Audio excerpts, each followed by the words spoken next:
Okay, this bolt was a bear to get off or break. I don't know whether it was some sort of galvanic action or I guess it's a 2004, so it's 13 years and never been opened.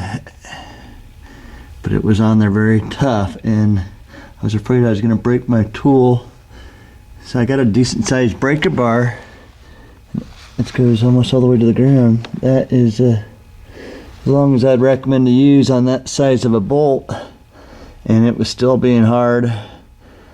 So what I did to prevent breaking it is I used some of this PB blaster, and then I also used a hammer and a screwdriver. I'd essentially take the hammer and hit the inside of the tranny pan, which is pretty solid aluminum, I guess, and then I would spray some of this PB blaster around it and hit it some more, and then I put some heat to it too. I used one of these welding deals. Heat that up and put that right up in the crack where the threads meet to the body of the aluminum, and then let that sit there for 10 minutes maybe. That's really good localized heat, and then you got one piece that's colder than the other, and I sprayed into that crack. And it did that probably 10, 15, and over 15 minutes at time period. I would say every 5 minutes I'd spray, hit, hammer, add heat, and then I'd put a little torque on it, and eventually it breaks loose. So it's kind of stressful when you can't think you can get into fill your tranny. This is on a BMW E60 530i. Worked, I'm glad, thanks. Bye.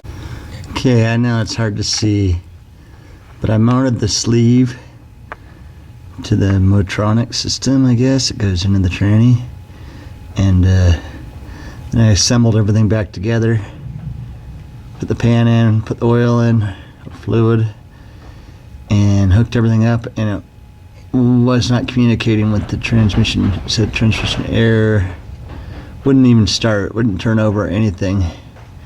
So I'm gonna go back in, drain the oil, and if you look real close you can still see the gasket right there. So I'm guessing I have to push it in a little bit further. Dang it.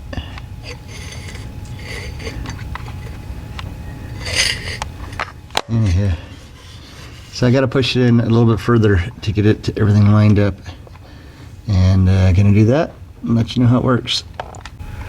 Okay, now I got the sleeve in there nice and tight.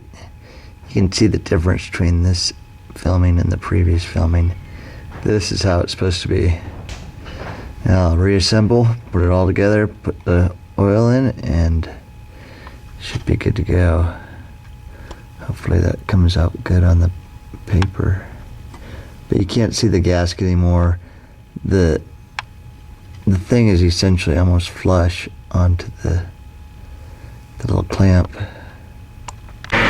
Okay, I'm at the fill-up stage right now. I'm gonna top off the transmission and waiting for the tranny to warm up. Currently, this is a good idea or suggestion for somebody.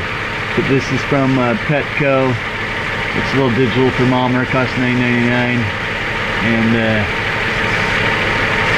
it tells you that it's currently 13.6 degrees Celsius.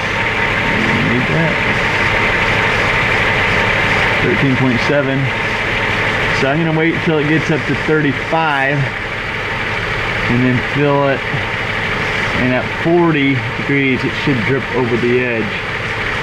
So you have a little time period there you need to top it off. So quick summary on this job. I really kind of would probably take it to a independent distributor or somebody with the lifts. It was kind of a pain.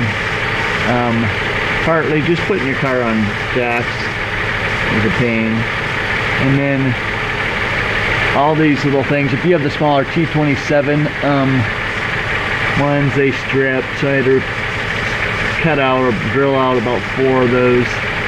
I think 5. That took a long time, and then the fill plug was hard to get out. I had to hammer that and heat it. And then the sleeve, the coupling that going into the back where it was leaking from, that was a real pain too. Didn't want to seat down all the way. I was afraid I was going to break something doing that.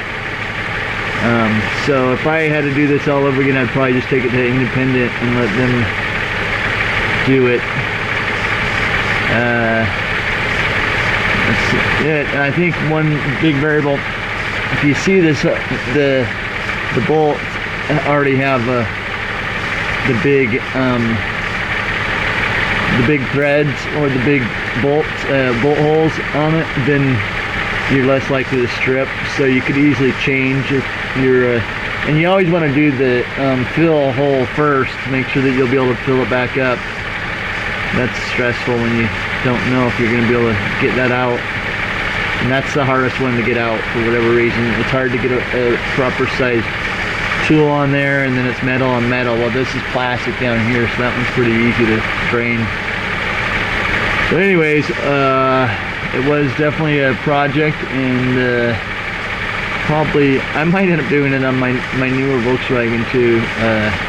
I gotta check it out before I actually tackle it though.